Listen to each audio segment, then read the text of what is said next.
Halo teman-teman, di kesempatan ini saya akan membahas sinopsis novel yang berjudul My Lecture, My Husband.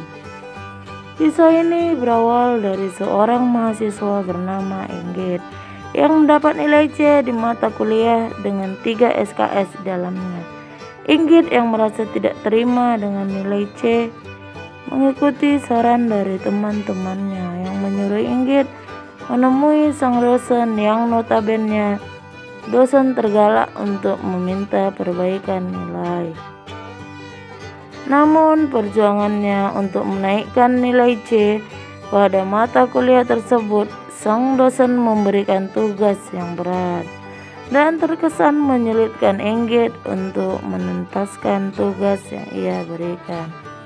Setiap mata kuliah berakhir, Inggit dan teman-temannya akan setia di kantin kampus membicarakan apa yang mereka alami selama ini dan berkeluh kesah. Tidak dipungkiri, yang selalu mereka bicarakan adalah tentang sang dosen super duper galak yang pandai bersilat lidah dan membuat lawan bicaranya kicap dengan argumen-argumen yang dilontarkan secara filosofis. Selain itu, sang dosen mempunyai sifat dingin dan kaku sehingga Inggit dan teman-temannya menjuluki sang dosen dengan sebutan kanebo kering. Sumpah serapah untuk sang dosen tidak pernah lepas dari mulut manis Inggit. Inggit sering diingatkan atau lebih tepatnya diledek oleh temannya, yaitu Rara atau Zahra Rizky Aulia. Namun Inggit tidak pernah menggubrisnya. Justru Inggit malah menyumpahi sang dosen Sadewa Bentara Arya agar hidup sang dosen akan sulit seperti sulitnya Inggit memperbaiki nilainya. Namun beruntunglah Inggit karena pada saat masa sulitnya ada orang yang selalu mendukung dan membantunya, yaitu Kara, kekasih Inggit di kampusnya. Kara merupakan sosok sempurna untuk Inggit karena tidak hanya pintar, ia juga sangat perhatian dan peduli dengan Inggit. Hubungan mereka tidak pernah mendapat cobaan yang berat. Selain pada semester sebelumnya, ia sempat putus karena Kara yang sibuk bermain game sehingga lupa dengan keberangkatannya untuk KKN, dan hal itu membuat Kara kapok mengabaikan Inggit. Namun perbaikan nilai ini tentu saja sang kekasih turun membantu pengerjaan tugasnya hingga tugas yang diberikan Pak Arya selesai dengan tepat waktu. Sosok Inggit adalah anak tunggal keluarganya. Ia merantau dari Malang ke Jakarta. Itulah yang menjadi sebab sang mama selalu khawatir terhadap keadaan Inggit dan selalu menantikan kepulangan Inggit. Begitu juga dengan ayahnya yang sudah tua dan sakit-sakitan. Kepulangan Inggit pada semester ini membuat Inggit mendapatkan karmanya. Seperti yang dibilang Kelvin, Rara, Lim, Yuda, Joan, Altan yang notabene teman seperjuangan Inggit. Memulai dari awal kuliah hingga semester akhir yang dihiasi oleh guru galak itu memberitahu Inggit agar tidak membenci terlalu dalam karena karma datang dengan membawa alamat yang akurat dan tidak mungkin salah dalam tugasnya. Dan kata itulah yang terngiang saat Inggit tahu bahwa dia dijodohkan, dan lebih sialnya dia dijodohkan dengan anak teman ayahnya, yaitu yang tidak lain adalah sang dosen killer yang selalu Inggit sumpah serapahi kehidupannya tidak berjalan baik.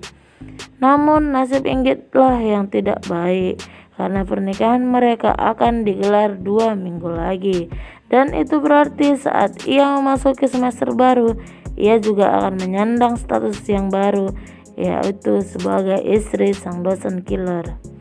Pernikahannya dengan dosen killer tidak dipublikasikan kepada siapapun terkecuali tetangga dan mereka tidak mengadakan resepsi. Mereka sepakat untuk menyembunyikan status mereka sampai waktu yang tidak ditentukan. Bahkan teman-teman dan kekasih Inggit pun tidak tahu menahu dengan perubahan status Inggit yang sekarang sudah menjadi istri sang dosen. Inggit melalui masa sulit, yaitu di mana dia dilema dengan kekasih dan suaminya. Selain dia juga sudah berstatus istri sang dosen, dia juga berstatus sebagai pacar Kara. Inggit masih belum biasa berbicara jujur kepada Kara tentang perjodohannya, karena Inggit tidak mau menyakiti hati Kara yang sangat dia sayangi dan sayang kepadanya. Seiring berjalannya waktu, Inggit sudah menentukan pilihan bahwa ia akan tetap bertahan dengan sang suami dan melepas sang kekasih. Memang sulit baginya, namun itu semua terjadi karena dia tahu kebenaran bahwa sang suami itu adalah seorang mahasiswa yang dulu mengadakan lomba di sekolahnya, dan sang suami sudah menyukainya sejak saat itu. Dihitung-hitung sudah 6 tahun sang suami menyimpan perasaan kepadanya, dan itu membuat Inggit semakin yakin dan lebih terbuka kepada sang suami. Walaupun ada saat-saat tertentu di mana sifat kanebo kering sang suami terlihat.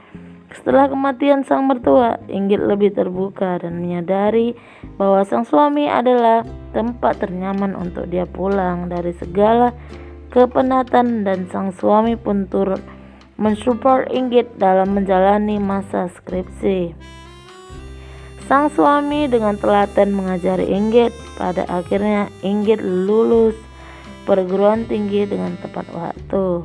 Arya yang berstatus suami Inggit mempunyai 100 mimpi yang ia catat dalam buku hitam bersama dengan awal bertemunya ia dengan Inggit 6 tahun lalu.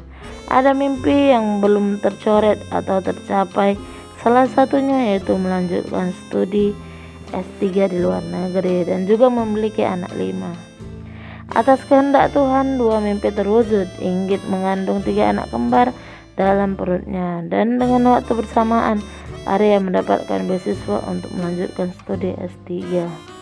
Tidak hanya itu, Inggit pun mendapatkan beasiswa studi S2 di luar negeri pula. Namun dengan keadaan yang sedang mengandung 3 anak kembar sekaligus, hal itu menyebabkan Inggit mau tidak mau harus merelakan beasiswa studi S2-nya demi keselamatan ia dan anaknya. Setelah kelahiran 3 bayi kembarnya dan selesainya studi S3, sang suami mereka kembali ke tanah air. Ketiga anaknya memiliki sifat yang berbeda. Kenzo anak pertama yang mirip dengan sifat ayahnya, Kenji yang mirip dengan sang ibu, dan Kinza yang mirip sifat Jail, Altan, dan Hanim. Karena semasa hamil, Inggit menyimpan kekesalan berlebih terhadap mereka berdua. Kepulangan mereka disambut dengan teman-teman seperjuangan Inggit semasa kuliah yang mengerti kisah perjalanan Inggit yang sangat membenci sang dosen hingga Inggit berubah menjadi suami. Tidak cukup di situ, setahun kemudian Inggit melanjutkan studi S2-nya di tanah air karena sang suami menganut prinsip bahwa seorang ibu harus memiliki pendidikan yang baik, karena kelak dari sang ibulah anak-anak akan mengenal hal-hal pertama dalam hidupnya. Dan di akhir cerita, Inggit seperti mengalami pengulangan nasib semasa kuliah S1-nya dulu, yaitu suaminya yang terkenal dengan sifat garang, perfeksionis, dan filosofis kini akan kembali menjadi dosennya pada studi S2-nya. Oke teman-teman, sekian sinopsis novel My Lecture My Husband dari Lina Nangin Official.